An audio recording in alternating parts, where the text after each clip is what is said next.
So, and then, so simple reflections, let me get back to this real quick. Okay. Is, to make sure, is not when people are saying word for word, repeating back what the client has said.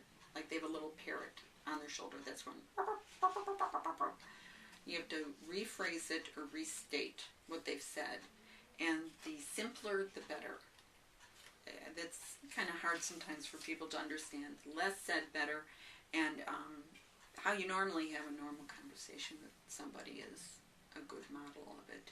So what about complex reflections?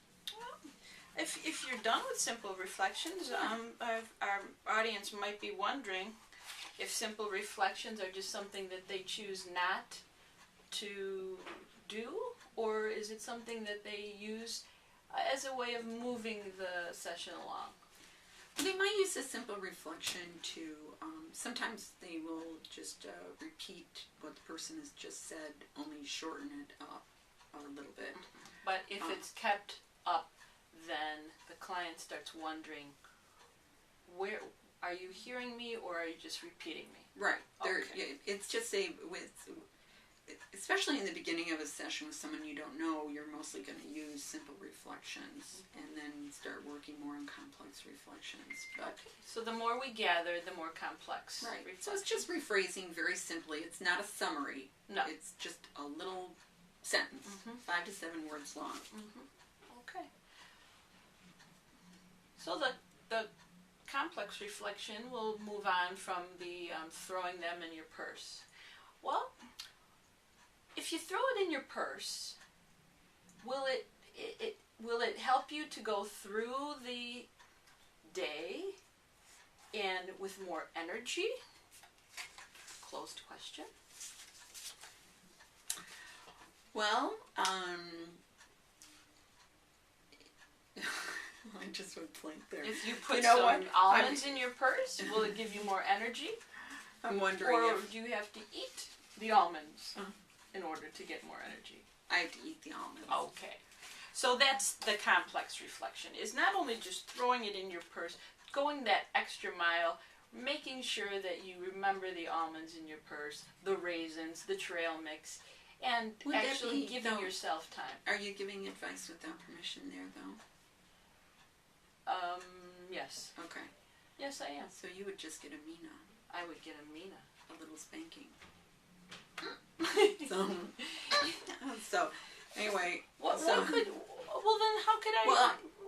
So complex reflections are going to be double-sided reflections. On the one hand, I lost my onion.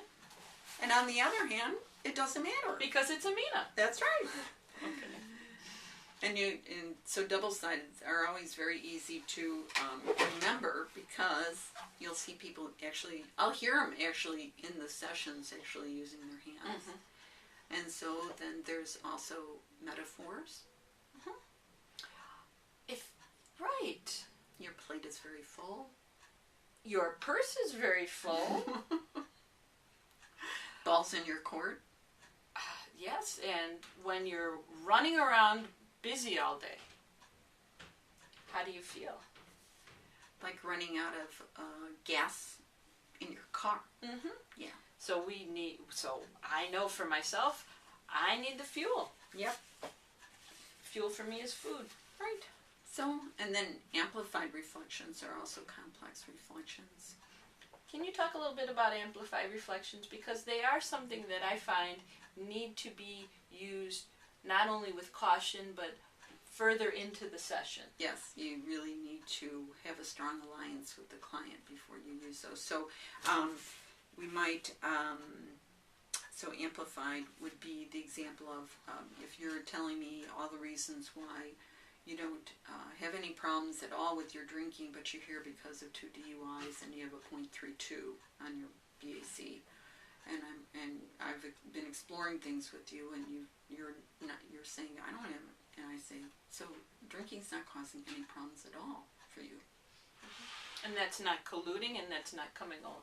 That's just sort of getting the client to see that you're reflecting it, Well, but in a way, they'll often argue. They'll say, "Well, I didn't say that. I'm here because of the 2 DUIs." so they'll argue for change. Right. Exactly. Amplified reflections will get you that change talk. But our one friend Tanya from Madison, Wisconsin, hello Tanya, said you have to have a lot of credit in the bank before you use an amplified reflection. A lot of credit in the bank, in other words. Build that alliance. Right. So then also interpreting content, feelings, affect, right? Mm-hmm. You seem very sad. Or that's sad. That's sad. Even more oomph. That's sad. Oomph, right? Mm-hmm. And then I'm trying to think. I feel like we're missing something here. But each of these are makes up a whole salad. So sometimes in one volley with a practitioner, yes, you could have all 6. You could have the whole salad.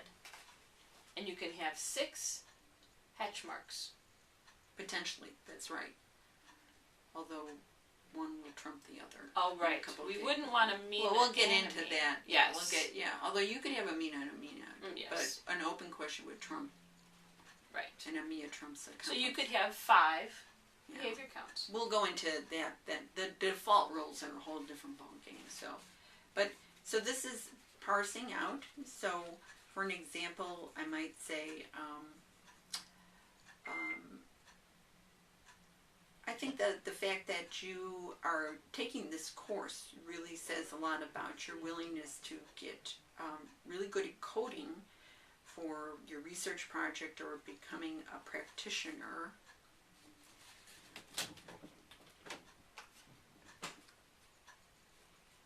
Why did you why, oh, now I'm coming up blank for a closed question. Did you pay for this? Did you pay for this? Or an array, did you pay for this or did your company pay for this? There you go. That's the array. And if your company paid for it, we like them. Simple reflection. And if your company paid for it and you are still willing to do the work and find out about coding, we know your plate is full and that you are a busy, busy practitioner, student, and we will do all the best we can to help you summarize and get better at coding. But if you're not going to do the work, we can't help you. That's right. We'll just have to kick your butt. Kick your butt. That wasn't very nice of me. Well, onions do give you gas. That she keeps saying that, and I don't know why she does. They don't do that to me. They do that only to her.